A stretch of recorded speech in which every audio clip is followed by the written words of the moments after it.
ستارے زمین پہ دھڑام دھڑام کر کے گریں گے. وَإِذَا الْأَرْضُ مُدَّتْ زمین بوریے کی طرح سے لپیٹ دی جائے گی.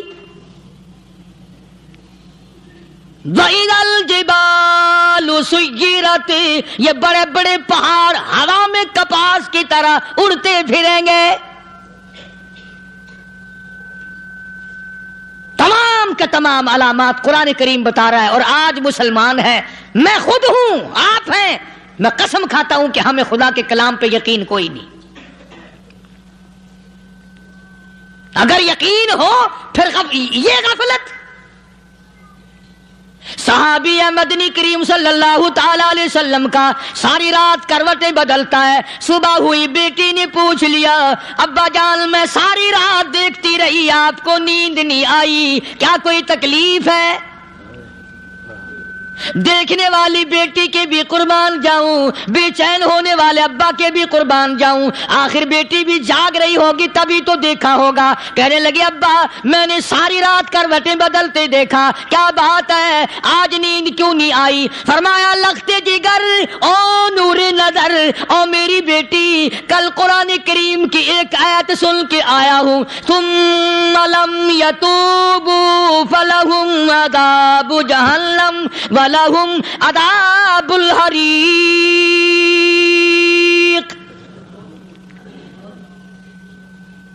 او میری بیٹی جس نے قرآن کریم کے ذریعے جہنم کی خبر سن لی ہو، جہنم کے انگاروں کی خبر سنی ہو، جس نے جہنم کی تباہ کاریاں سن لی ہو، او میری بیٹی نیند کیسے آئے؟ کیسے نیند آئے؟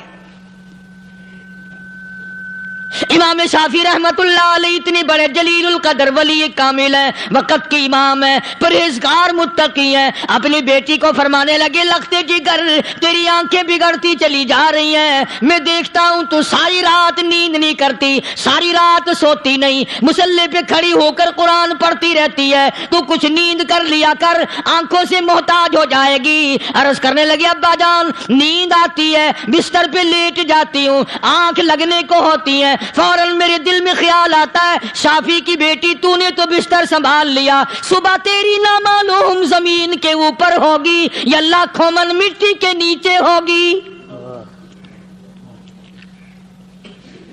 پھر میری نیند اکھڑ جاتی ہے، پھر کھڑی ہو کر خدا کا قرآن پڑھتی ہوں. وہ ساری رات قرآن پڑھا کرتے تھے، اور بدقسمت قوم تمہیں صبح اٹھ کر قرآن کا سپارہ پڑھنے کی توفیق نہیں. اے مسلمان پر قرآن کا دیدار نصیب نہیں، قرآن کی زیارت نصیب نہیں، گدھے کی طرح کھاتے سو گئے اور گدھے کی طرح صبح اٹھ کر کھانا پینا شروع کر دیا. تو رب کے کلام کا اتنا باغی کہ تو دیکھنا پسند نہیں کرتا.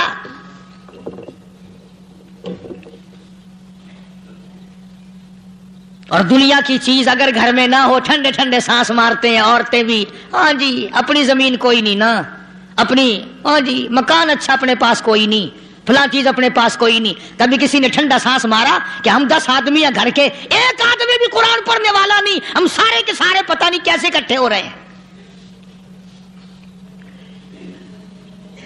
اگر دل میں عظمت ہو، ڈاکٹر ہو، افسر ہو، وزیر ہو، آخر ہے تو انسان، ہے مسلمان، ہے مدنی کریم صلی اللہ علیہ وسلم کا امتی، پھر قرآن سے اتنا دور کیوں ہے؟ تو اللہ پاک جل شانہ نے فرمایا میرے بندے ہر حال میں ڈر.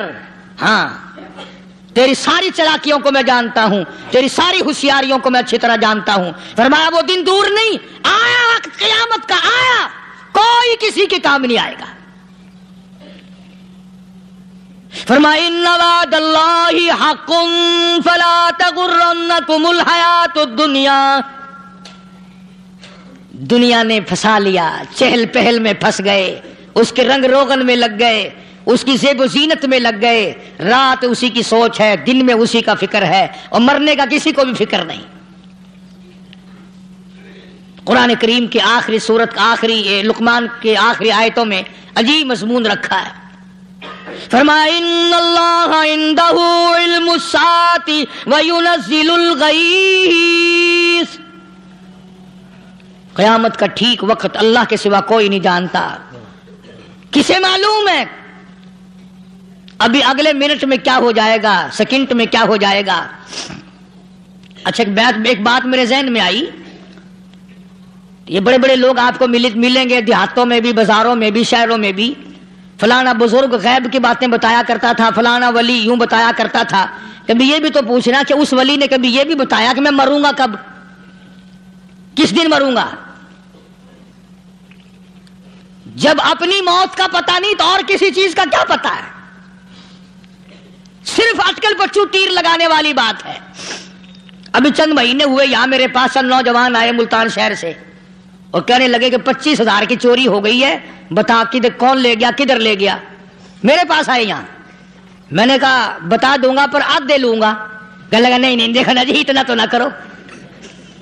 اب میں نے کہا وہ سارے ہی چلے گئے یار.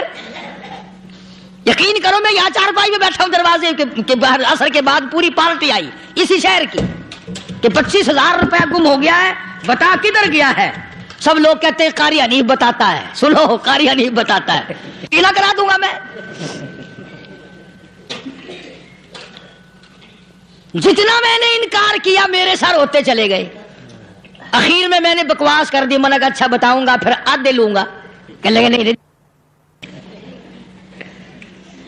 تماشا دیکھا، یعنی اندازہ لگاؤ کہ ہم شہر سے سن کر آئے ہیں کہ قاری حنیف چوریاں بتاتا ہے. اللہ غنی، کس کو معلوم ہے کہ ابھی کیا ہو جائے گا؟ اللہ پاک نے کسی کو نہیں بتایا. فرمایا ان اللہ عندہ علم الساعۃ وینزل الغیث.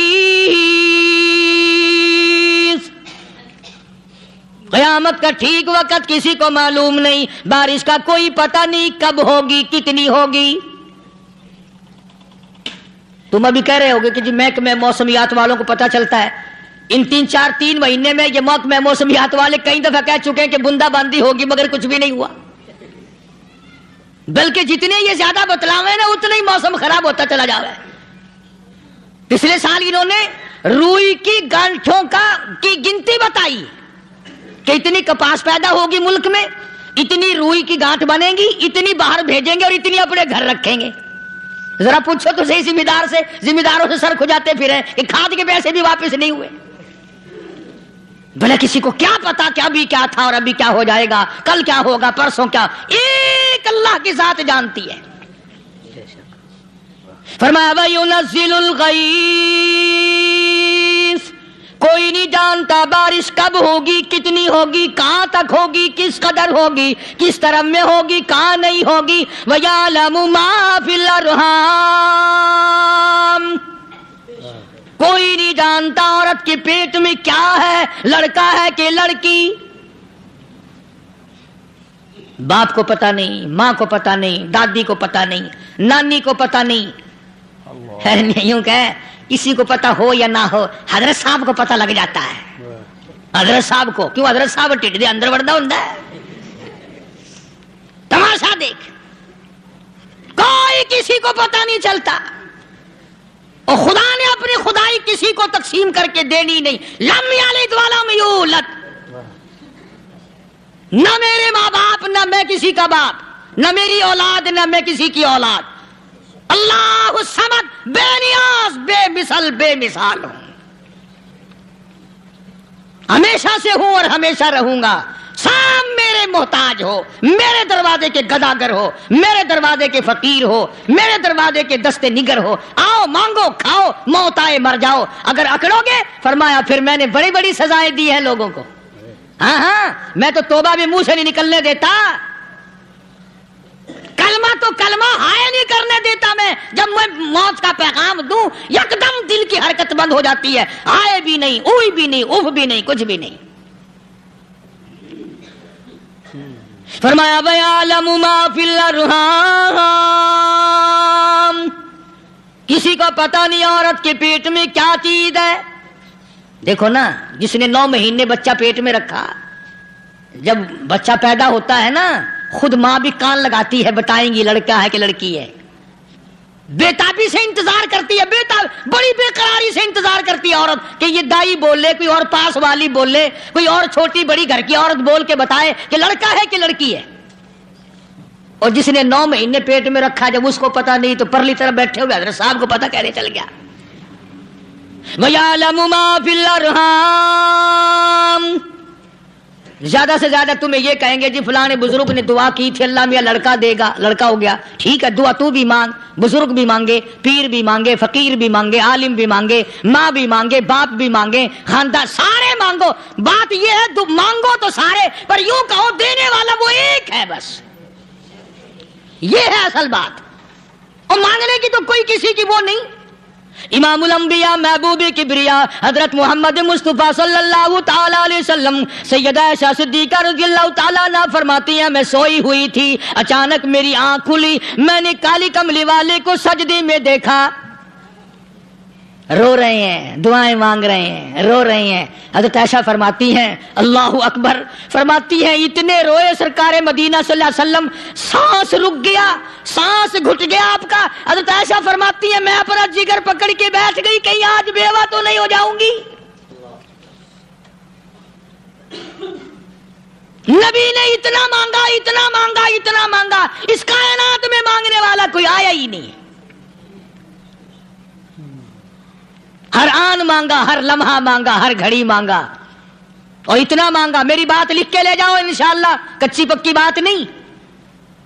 سیدہ عائشہ صدیقہ رضی اللہ تعالیٰ عنہ گواہ ہے، سیدہ فاطمہ الزہرا رضی اللہ تعالیٰ عنہ گواہ ہے، نبی کی گھر والی گواہ، نبی کی لخت جگر نوری نظر فاطمہ الزہرا گواہ، فرماتی ہیں حضور کریم صلی اللہ علیہ وسلم کا جب آخری وقت آیا، آواز بالکل ختم ہو گئی، آواز بالکل پست ہو گئی، پھر بھی لب حرکت کرتے تھے، لب حرکت کرتے تھے، دونوں کی دونوں فرماتی ہیں ہم نے کان لگایا، آواز تھی ربی حبلی امت ربی حبلی امتی، اور میرے مولا میری امت کو معاف کر دے۔ اور خدا کی قسم کالی کملی والے نے آخری سانس تک مانگا ہی مانگا۔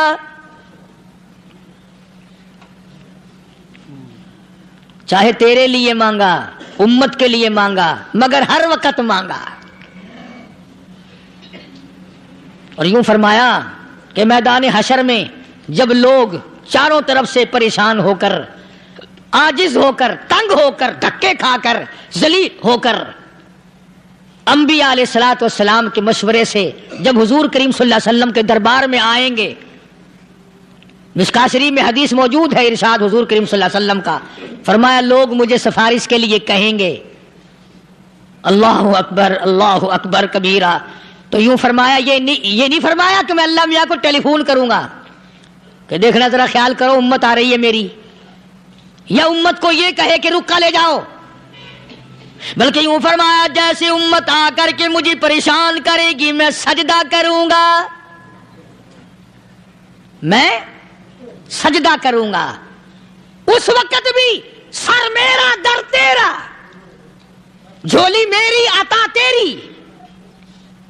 اور حدیث پاک کا اگر مضمون پڑھ کر دیکھو سارے مضامین حل ہو جائیں۔ یوں فرماتے ہیں خود حضور کریم کہ میں اتنا لمبا سجدہ کروں گا اس وقت قیامت میں، اتنا لمبا سجدہ کروں گا کہ 7 دن 7 راتیں کا وقت 1 ہفتے کے برابر وقت لگ جائے گا، میں سر سجدے سے نہیں اٹھاؤں گا، اتنا لمبا سجدہ کروں گا کہ 1 ہفتے کے مقدار وقت لگ جائے گا۔ یہ مقدار کیوں فرمایا؟ قیامت کا دن ہے نا، دن ڈھلنا نہیں، چھپنا نہیں، رات آنی ہی نہیں، رات تو ہے ہی نہیں نا، اس لیے فرمایا 1 ہفتے کی مقدار دن لگ جائے گا، وقت ختم ہو جائے گا پورا ہفتے کے برابر۔ اس کے بعد اللہ پاک مجھے فرمائیں گے ارفع راسک یا محمد صلی اللہ علیہ وسلم، میرے محبوب سر اٹھاؤ، سل مانگو توتا دوں گا، مانگو دیا جائے گا، سوف یعطیک ربک فترضی، تیرا رب تجھے راضی کر دے گا۔ صحابہ اکرام رضوان اللہ تعالی علیہ مجمعین نے عرض کر دیا یا رسول اللہ صلی اللہ علیہ وسلم آپ کس وقت راضی ہوں گے؟ کتنے لوگ جنت میں چلے جائیں گے، دوزخ میں چلے جائیں گے، آپ کس وقت راضی ہوں گے؟ خدا کی قسم اس محسن کائنات کا کیا کہنا کالی کملی والے نے جو ہم پر مہربانی فرمائی. یوں فرمایا جب تک ایک ایک امتی کلمہ پڑھنے والے کا ہاتھ پکڑ کر جنت میں نہ لے جاؤں میں محمد الرسول اللہ کو چین نہیں آئے گی. ایک ایک کو لے جاؤں گا اور چین نہیں آئے گا مجھے اس وقت بھی. تو عرض کر رہا تھا کہ قرآن کریم نے اور تمام چیزوں میں عقیدے کا سدھار کہ عقیدہ بناؤ. یہ جو عقیدہ ہے نا اس کی حیثیت ایسی ہے جیسے پہلی اینٹ عمارت کی. اگر اینٹ ٹیڑھی ہو گئی تو ساری عمارت ٹیڑھی ہو جائے گی. اگر عقیدہ صحیح نہیں تو سارے اعمال ٹیڑھے ہو جائیں گے. اور اگر عقیدہ صحیح ہے تو اعمال بھی اور تمام افعال بھی اخلاق بھی تمام کی بنیاد جو ہے وہ صحیح رہے گی اور اچھی توفیق ہوگی. یہ عربی کلمہ ہے. آپ اور میں اگر کلمے کا معنی سمجھ لیں پھر بھی بات بنتی ہے. یہی تو معنی لا الہ الا اللہ. کوئی نہیں بگڑی بنانے والا کوئی نہیں, حاجت روا کوئی نہیں, مشکل کشا کوئی نہیں, تیرا ہاتھ پکڑنے والا کوئی نہیں, مجھے اور آپ کو اولاد دینے والا کوئی نہیں, بیوی بچے دینے والا کوئی نہیں, یہ ہر روز روٹی کھلانے پانی پلانے والا اس کے سوا کوئی نہیں. الا اللہ, ایک اللہ کی ذات ہے. اور فرمایا کہ یہ بتایا کس نے کہ یہ سب کچھ کرنے والا کون ہے؟ محمد الرسول اللہ صلی اللہ علیہ وسلم. کہ ہمارے آقا اور مولا حضرت محمد الرسول اللہ صلی اللہ علیہ وسلم نے بتایا. تو قرآن کریم کی آیتوں نے وضاحت کر دی وما تدری نفس ماذا تکسب غدا. کسی کو پتہ نہیں کل کیا ہو جائے گا, صبح کو کیا ہو جائے گا, شام کو کیا ہو جائے گا. وما تدری نفس بأي أرض تموت. کوئی نہیں جانتا موت کس جگہ پہ آئے گی. کسے معلوم ہے کہ میری قبر کہاں بنے گی؟ کوئی نہیں جانتا میرے اس بدن کو جانور کھا جائیں گے. کسی کو علم نہیں ہے کہ قبر کا گڑھا ملے گا کہ نہ ملے گا, کفن ملے گا کہ نہ ملے گا, نماز جنازہ نصیب ہوگی کہ نہ ہوگی, غسل نصیب ہوگا کہ نہ ہوگا. کوئی نہیں جانتا کلمہ پڑھتے موت آئے گی یا کنجری کے گانے سنتے گاتے موت آئے گی. کس کو علم ہے کہ آخری کلام جو دنیا میں ہوگا وہ درود پاک ہوگا یا قرآن کریم ہوگا یا دعا ہوگی یا استغفار ہوگا اور یا گالی منہ سے نکلے گی, دم نکل جائے گا. کسے معلوم ہے؟ اس لیے فرمایا وما تدری نفس بأي أرض تموت. کوئی نہیں جانتا موت صبح آئے گی یا شام آئے گی, بیوی بچوں کے سامنے آئے گی یا اسپتال میں, کوئی پاس ہوگا بھی یا کہ نہیں جس وقت موت آئے گی کسے معلوم. سجدے میں آئے گی یا کنجری کی گود میں آئے گی کیا پتا, فلم میں آئے گی یا مسجد میں آئے گی. پچھلے دنوں ایک جگہ ایک آدمی نے صبح کی اذان دی, بڑی اچھی اذان دیا کرتا تھا, اللہ کا نام بلند کیا, زمین پہ بیٹھا اور ختم. فجر کی اذان دی, جو سنے انہوں نے کہا یار ابھی تو اذان دی تھی, بس اللہ کی طرف لوگوں کو بلایا اور خود دنیا سے رخصت ہو گیا. ہاں کسی کی موت یوں بھی آیا کرتی ہے, کسی کی سجدے میں آ جاتی ہے, کسی کی مراقبے میں آ جاتی ہے. اللہ اکبر. کسی کی نماز میں آئے, اللہ کی طرف دھیان لگے ایسا لگے کہ لگی جائے وہ چلا ہی جائے. ہمارے استاد محترم مولانا عبد الخالق صاحب رحمۃ اللہ علیہ یہاں کبیر والے میں تھے, بہت بڑے عالم, جید عالم, سمندر تھے علم کے.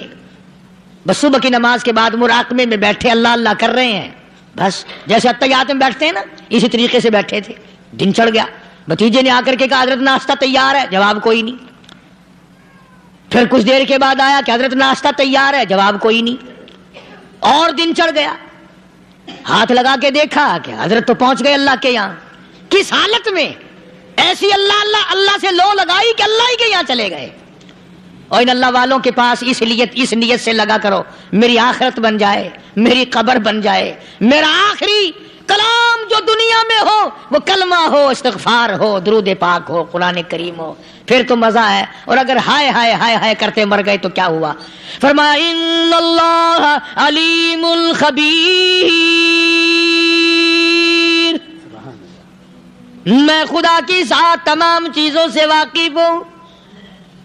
مجھے تو پتا ہے نا، تیرے ایک ایک سانس کا پتا ہے، تیری رگ کے ایک ایک خون کے قطرے کا مجھے پتا ہے.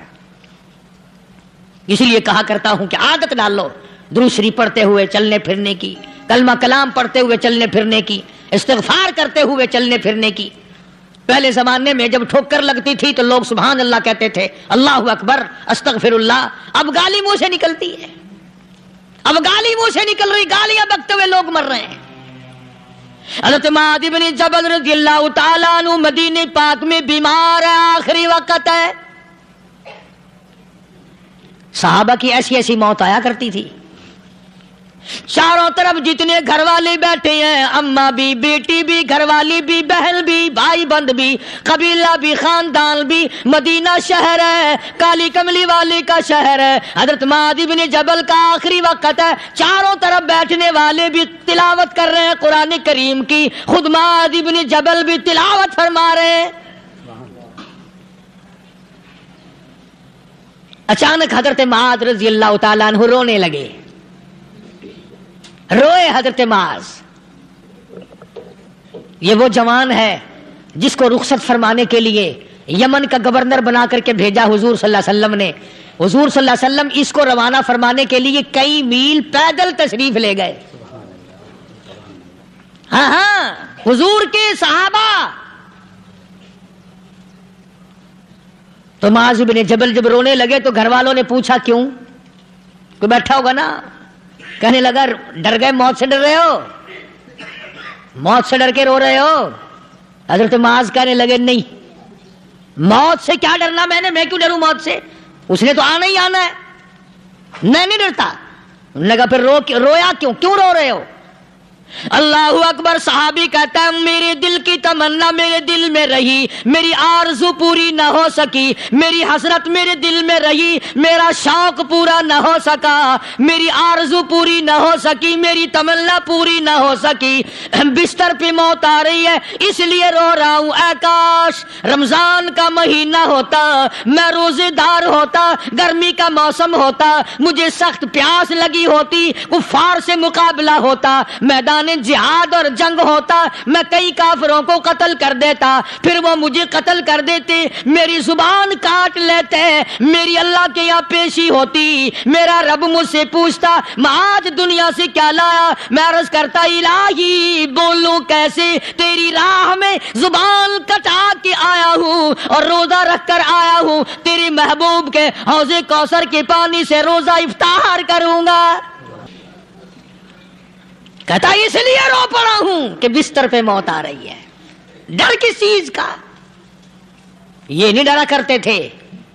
حضرت ابو ایوب انصاری سبقت رضی اللہ تعالی عنہ، اللہ اکبر، کتنا بڑا مقدرہ والا جوان ہے. مدینہ پاک میں حضور کریم صلی اللہ علیہ وسلم نے اسی کے یہاں ڈیرا لگایا. آخری وقت ہے، بیمار ہے ابو ایوب انصاری. مدینے سے صحابہ جنگ کے لیے چلے. صحابہ کی تمنائیں دیکھو. ہم جتنے بیٹھے ہماری تمنا تو یہی ہے نا، کاروبار بڑھ جائے، مکان دکان کا ساز و سامان بڑھ جائے، یہ مل جائے وہ مل جائے، یہ ہو جائے وہ ہو جائے. ابو ایوب انصاری بیٹھے ہوئے دیکھ رہے ہیں صحابہ سواریوں پہ پیدل تلوار نیزے تیر لے کے چلے. ابو ایوب انصاری کہنے لگے کہاں چلے ہو؟ کہ جہاد فی سبیل اللہ کے لیے. کہنے لگا مجھے بھی لے چلو. سمجھ رہے ہیں آپ سارے؟ فرمایا مجھے ساتھ لے چلو. کمال ہے، بیمار آدمی اور جنگ میں بیمار کا کیا کام ہے، کیا کرو گے؟ نے کہا مہربانی کرو، احسان کرو مجھ پر، مجھے ساتھ لے کے چلو. خدا کے بندے بیمار ہے، کرے گا کیا میدان جہاد میں؟ کہنے لگا تم تو بیمار کی بات کر رہے ہو، مجھے ساتھ لے چلو اونٹ پہ ڈال کر. توجہ کرنا ذرا، آخری بات میرے یاد آئی ہے، بتانے لگا ہوں. ابو ایوب انصاری حضور کا میزبان مدینے والا کہتا ہے میں بیمار ہوں مجھے اونٹ پہ ڈال کے لے چلو، اور اگر میری راستے میں موت آ جائے پھر بھی میری لاش کو ساتھ لے جانا۔ جہاں کفر اور اسلام کا جنگ ہوگا، مقابلہ ہوگا، اس میدان میں میری لاش کو پھینک دینا۔ شاید کسی مجاہد کی سواری کا پیر میرے اوپر آ جائے، میں بھی قیامت میں اللہ کے حضور میں کہوں گا یا اللہ تیرے میدان جہاد سے اٹھ کے آیا ہوں میں بھی۔ اندازہ لگا ابو ایوب انصاری کی تمناؤں کو دیکھ، حضرتوں کو دیکھ، فرمایا مجھے ساتھ لے چلو، اگر میری موت آ جائے تو لاش کو بھی پھینکنا نہیں، دفن راستے میں نہ کرنا، ساتھ لے چلو، وہاں میدان میں ڈال دینا، اور اسلام کے لیے جو لڑنے والے ہوں، کفر کو مٹانے والے ہوں، ان کے پیر میرے اوپر آ جائے میں کامیاب ہو جاؤں گا۔ ایک تم ہو جو مسجد میں جھاڑو دینے سے بھی آر کرتے ہو، صف بچھانے میں بھی تمہیں شرم آتی ہے، صف اکٹھا کرنے میں بھی تمہیں شرم آتی ہے، ادھر ادھر کوئی چیز کرنے میں تمہیں کیا معلوم ہے جس وقت قیامت کے دن ان شاہی درباروں کے خادموں کو انعام ملے گا نا، پھر ٹکرے مارو گے، او ہو لو بھائی کمال ہو گیا، ہم تو یوں ہی رہ گئے۔ تو آج توفیق نہیں رہی، اللہ سے مانگ، سوتے بھی مانگ، جاگتے بھی مانگ، ہر وقت مانگ، وہی تیری میری جھولی بھرے گا، اسی کی عطا اور بندہ نوازی سے ہم سب کا کام چلے گا۔ فرمایا ان اللہ علیم خبیر، میں تمہاری ضروریات کو بھی جانتا ہوں، ہر چیز کا مجھے پتا ہے۔ اللہ مجھے اور آپ کو عمل کی توفیق عطا فرمائے۔ اللہ پاک اپنے فضل و کرم سے ہم سب کو اپنے بندے بنا لے، عقائد اور اعمال کی درستی فرما دے، مرتے وقت ایمان کی دولت عطا فرمائے۔ وآخر دعوانا الحمدللہ رب العالمین۔